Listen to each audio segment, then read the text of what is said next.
right, it's been an amazing show so far, and it's slowly, very slowly coming to a grind, but not before this final interview, right? Now, of course, we've been literally hyping him all day, and right here with us right now, we have Lawal Olalekan. Yes.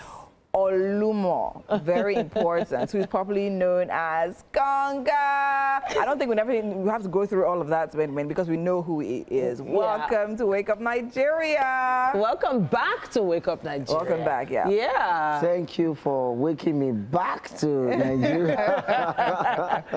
I have to say, I don't know, I think what you came to come and talk about is the bottle of soap that you are using to bath. I don't understand. That's the one you are selling to. That's what you came to come and talk to us about, because how do you still look this good? Konga, it's great to see you. Thank you so much. I mean, that part of the bottle, Naomi, I know that. I don't get any soap. Drink a lot of water. Pray to almost eye and work out. Indeed. And that's my secret. So for those that don't know, he's actually credited as being, in fact, he's sort of indigenous rap. Was not a thing before Konga. Actually, very true. Indigenous very true. rap, and I say indigenous rap because rapping in Pidgin, rapping in Yoruba, in languages, basically. It wasn't a thing. It wasn't a thing before Konga. So we have to say thank you for opening that door, that window, or in fact, opening the Konga. But then again, I think that actually leads me to the question, to my very first question, which I think is very important. So first of all, twofold, right? The first part of it is, why did you feel the need then, far back then, when everybody was trying to westernize, when everybody was still trying to feel cool and jump into that Western thing, why did you feel the need that you needed to do your rap and infuse Yoruba into it? And now when you look back and look at where the industry is now, there's barely a Nigerian song that's released without Yoruba, indigenous Igbo, Hausa or something. How does that really make you feel? Okay, so I naturally, I like to, from my dress sense, from my everything I do, I like to stand out. Okay, so I used to be, you know, a rapper, like similarly to what Dagreen is doing. So after a lot of battles, rap battles, Ebute Meta versus Sulere, Ebute Meta versus Sikeja, so I'm like, yo, I need to stand out. I don't want to stand out like anybody else. Then I remember the language my mom taught me, may her soul rest in perfect peace, the Eno language. Eno, and that particular time, you know, Awilo, you know that time now. Awilo, everybody was doing Awilo. Okay, so if you guys did not understand what he's saying, and there are some of his songs that is actually saying a lot of things that was vulgar. So I'm like, a lot of vulgarity. Okay, what about our own language, our own culture? So me say, now so I was the dish. One by one, Yeah, I wasn't expecting it to be that explosive. Thank you so much. Actually, you know, when we are growing up then, the Western sound is not like everywhere, like the way it is right now. You know, I mean, it's only Western song, like all this Tupac, Biggie, that's what we listen to. But coming from being a youth, and I'm trying to like, okay, I'm a hip hop head and I want to change the game. So I'm like, okay, you know what? I'm going to do something unthinkable. And I want to say big up, shout out to all my Ebute Meta friends for the motivation and everything. And I also thank God for using me to also ginger somebody like Fino. Because when I met Fino, I've already dropped a lot of my hit song, and I'm like, yo, bro, you be Igbo guy. I want to see a Igbo guy dominate. You know how many Igbo in the world? That's what I told him. And I didn't know he actually take my advice serious.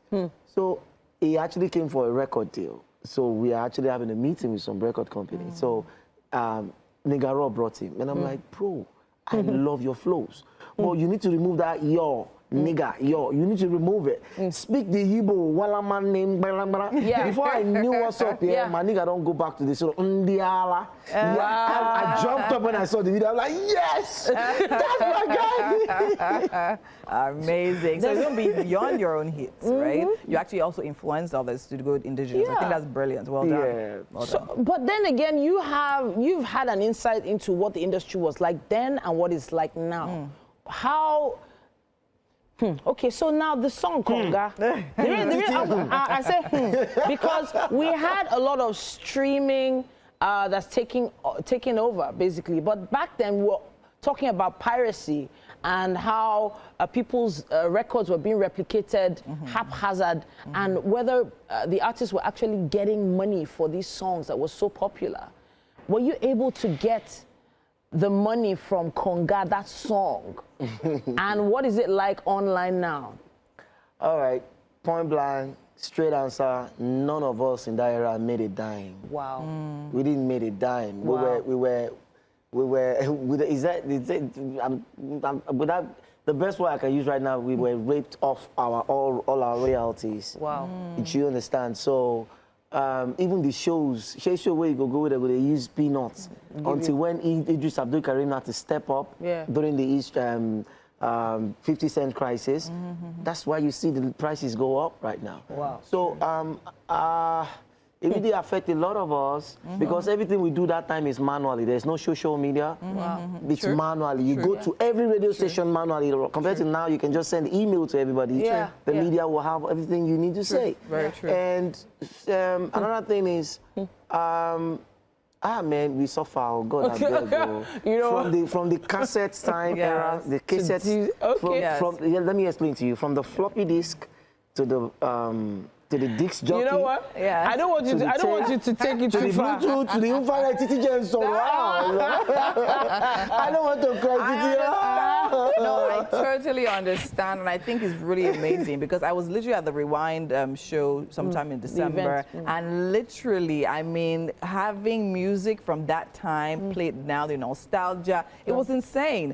And that leads me to my other question. But the question I want to ask you now, you did mention something that Idris Abdul Karim did. So an action he took back in the day literally has made way and paved way for so many artists to definitely get higher pays and all of that right now. Now, let's talk about that generation, this generation. Recently, not too long ago, we had Shehu Kuti dragging Wizkid consistently. And Wizkid literally coming out to say, okay, fine, I'm bigger than your father. What do you have to say about that?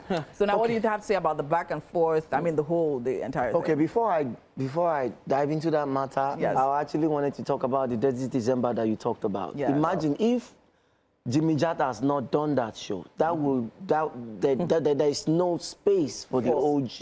I don't want to use because I already asked all these Gen Zs to stop calling me OG because they know what they are doing.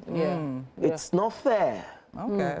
Let's put it down and let's face the reality. This is not fair. Do you know what it is for me to sacrifice my 23, 4, 5 years in the industry, like 3 decades? And I have to, my time that I will have spent with my family, do better business and all of that. I love what I'm doing. But the fact that you guys need to appreciate us for what we do to make people happy.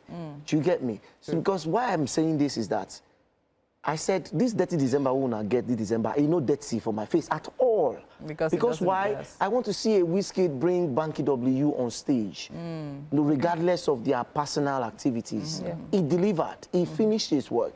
I want to see a show where Burna Boy that used to mention Tiwon Tabiti Konga bring Konga. It doesn't even have to be me. He can bring Daddy Shoki. He can bring Idris Abdul Karim. I want to see, you know, normally if Neyo or any American artist they are doing show, they'll bring Snoop Dogg. They appreciate their people. But we here, it's the other way around. A Gen Z will be calling a legend when you grow up listening to that, inspired your world of creativity. You'll be calling that legend, you'll be calling him old glory.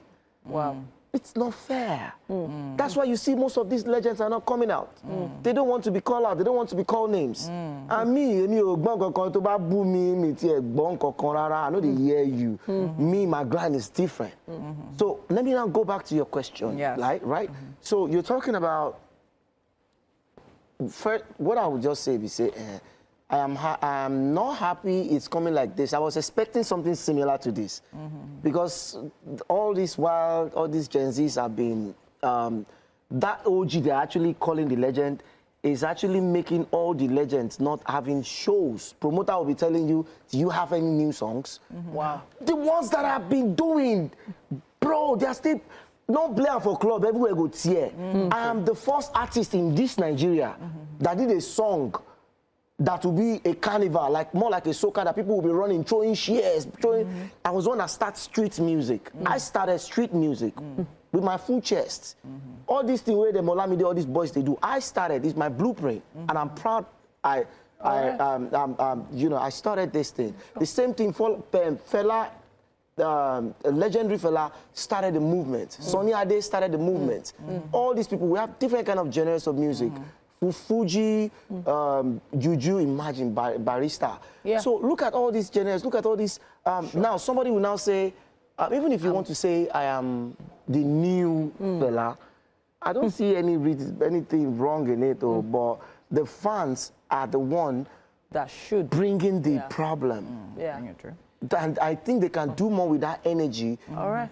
If they do a positive one, they will have more music. They will see like Konga and Wandeko. Imagine. For all this while, there's no Konga and Wandeko. There's no Burna Boy, Konga. Yeah. Titi, let me talk. Konga, we have to actually we have breakfast for you. Continue this particular conversation. In the kitchen. We'll take it online.